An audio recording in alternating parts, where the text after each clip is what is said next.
ain't no sunshine when she's gone. Iris sat up slowly and opened her eyes again while simultaneously taking out her nightgown from under her pillow. Even though the routine had been drastically disrupted, it seemed that it hadn't changed the girl's daily course of action. Why are you keeping the nightgown under your pillow? Shouldn't you keep it in this here, your drawers? That's really odd to me. After having showered, Iris bandaged up the cuts on her legs, put on her nightgown, and threw the clothes she had worn into the washing machine. Usually she would shower right before going to bed and wash her clothes on the weekend, but she had bled a bit onto them and didn't like wearing filthy clothes. Yeah, I don't want to go to school covered in blood. The girl's sweater was her only warm piece of clothing, and her skirt was the only one that still fit her. Her father did not have the money, nor the time, to get her anything else. He always insisted on joining her to select clothing that didn't stand out too much, but his taste was so old-fashioned that Iris, despite his effort, ended up sticking out like a sore thumb. Whenever she would confront him with it, he would get angry and start yelling at her, and thus Iris feared to bring it up again. Clothes shopping was always something that was procrastinated. It was not as if her father had actually promised her to do it, so she had no reason to expect him to ever come along. And so there was no reason to expect getting any new clothes either. She had to take care of the ones she had. As the washing machine filled up with water, the girl left the utility closet. She hadn't eaten anything since lunchtime. The kitchen didn't quite have a proper counter. It had been replaced with the small freezer. Thus, Iris and her father would just use the dinner table to prepare food. Tonight's dinner would most likely be pasta, arugula, and steak. That's a pretty impressive meal. That's better than what I do most nights. I had a microwave mashed potato meal tonight. So, I mean, I guess she is doing better than me. The girl's cooking skills were above average. Oh, there's the difference. When compared to those of her peers, as to be expected of someone who was home alone so often. Her pepper to salt ratio seemed to be close to perfection, and she had a great fondness for garlic. That's important to know. Make sure you note that. Has an eye thing going on, also loves garlic. So she's like, I guess she's not a vampire. We can rule that out. The girl got out a knife and ripped off a clove from the garlic stored in the fridge. As she cut it into pieces, she wore a satisfied smile. The soft sound of the knife tapping against the cutting board was mild and pleasant. Even once the clove was divided into dozens of smaller pieces, Iris kept cutting them up into smaller pieces. Every steak she prepared, she made with garlic. She even smeared garlic butter on top of it. Not only that, any sandwich that wasn't sweet would have the same buttery spread. She'd also smear it onto her steaming hot pizzas, right as they were fresh out of the oven. Her cooking was limited to whatever her father could afford, but once in a while he would buy some spices for Iris to experiment with. This time it was rosemary, the dew of the sea. Cutting up things was, I was going to say, Iris loved cutting up things. It was her favorite part of cooking. She gonna cook one of her classmates. That's what's gonna end up happening. Along with creating sauces, it felt a bit like she was making a magic potion. She's of a vitch. After a while, the pasta was boiling and the juicy steak was sizzling in garlic-filled olive oil. Eventually, the meal was on her plate with the predictable addition of arugula.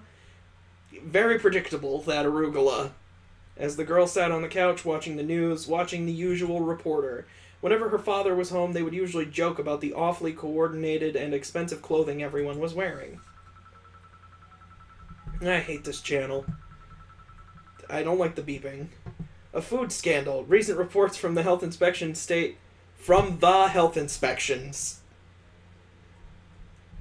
The health inspection states that significant quantities of horse meat have been found in several meat products sold at fast food chains and supermarkets. Okay. This meat originates from a foreign company. Uh-oh.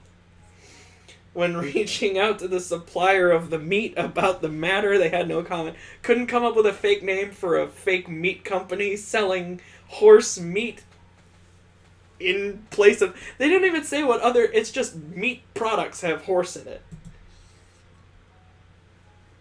Iris rolled her eyes. Figures. Why are they even expecting them to respond? Of course they wouldn't. That's not surprising. The girl stared at her own steak, squinting a bit. Was it horse meat? She examined it for a bit longer before shrugging and sticking the piece into her mouth. When reaching out to supermarkets and fast food chains that did business with the horse meat supplier... Is that the name of their company? How to start a company, it's called Horse Meat Supplier. And then the whole world gets offended when they find out we've been supplying horse meat. All of them stated they would cut ties with the company. In other news, even more people have gone missing this week.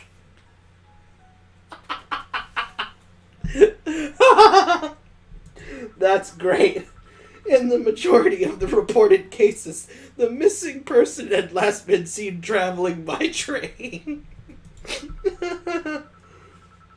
Oh my god. Rumors of a serial killer are on the rise. However, the local police forces that investigated the disappearances were quick to dismiss them. So wait a minute. Missing persons and a potential serial killer doesn't get top billing over horse meat supplier? We don't want to rush to any conclusions. There's not enough evidence to conclude that there's even a serial killer involved. The common denominator of these people is that they're loners with a history of mental health problems. Oh, good. Oh, good. There's no evidence suggesting that any of them have been abducted, harmed, or even followed around for that matter. Our officers are working hard to locate the potential victims, but so far we don't have solid leads. We don't have any solid leads, but we can conclude definitively that they haven't even been followed. If you have any information that could aid the police in their investigation, please call the number currently on the screen. You dial that. Or contact the police force through social media. Now on to the weather after our break.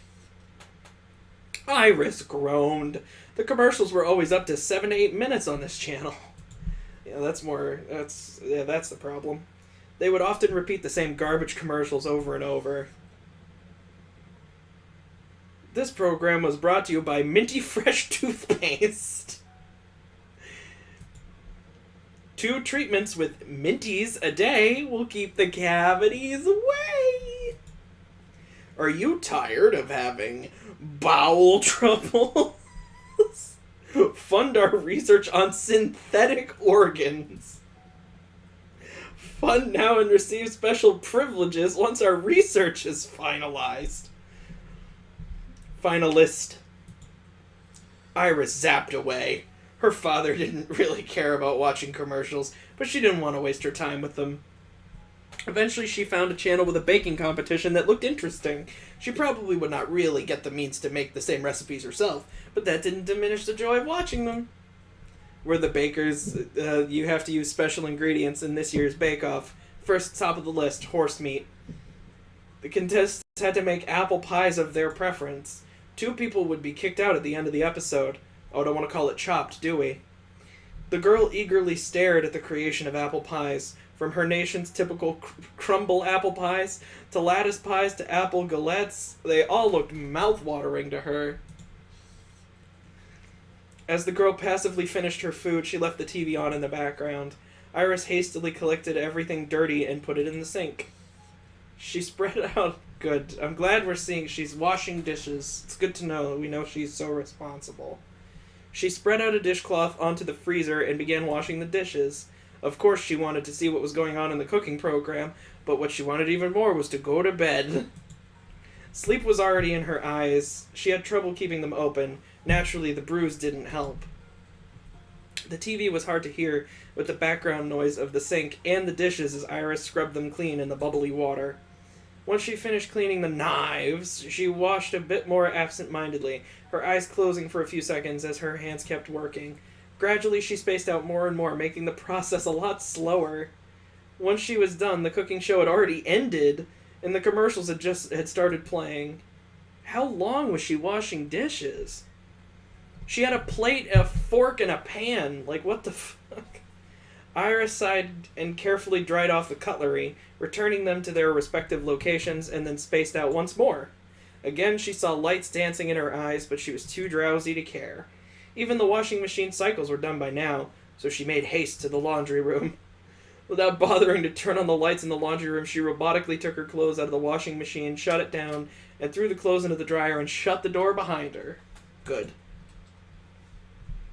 On a typical day, Iris would drink a cup of tea before bed, but today, she wouldn't even get to drink her tea before falling asleep. She's getting out of routine.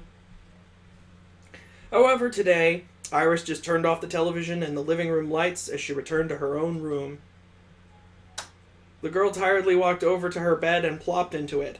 Once she had properly gotten herself out of the blanket, she almost immediately drifted off.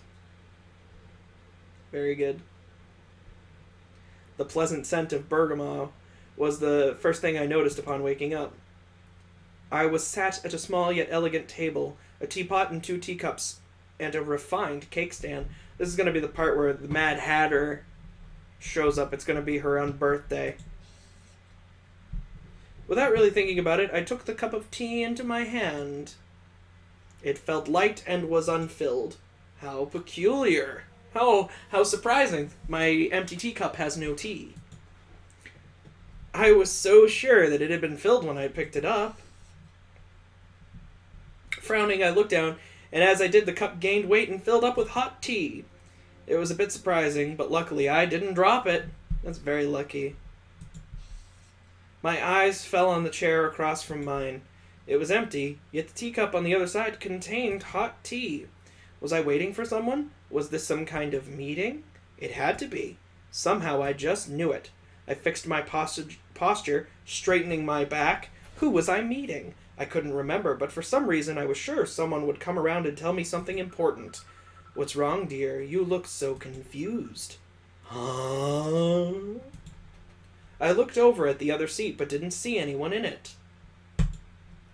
It couldn't be that I was meeting someone who was invisible, right? Down here, girl. Come on, you didn't forget about me, right? My eyes shifted downwards.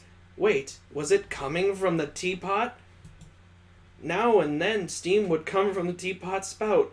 It was almost rhythmical, as if it was breathing.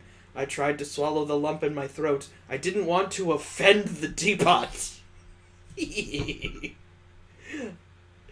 go ahead and make faces like that. It ain't gonna offend anybody. Of course I didn't. I tried to say it with conviction, but it was clear that I was lying. Oh dear, you did, didn't you? A wave of shame flooded over me. I bit my lip and looked away. I couldn't face the teapot. To have a meeting and not even know the person who was serving our snacks and tea was utterly disrespectful. A real reputation ruiner. Yeah, because if there's one thing this girl's got going for her, it's her sterling reputation. Now don't fret, my dear. It's fine, really. Honestly, I shouldn't have expected you to know. Feel free to call me Miss Teapot.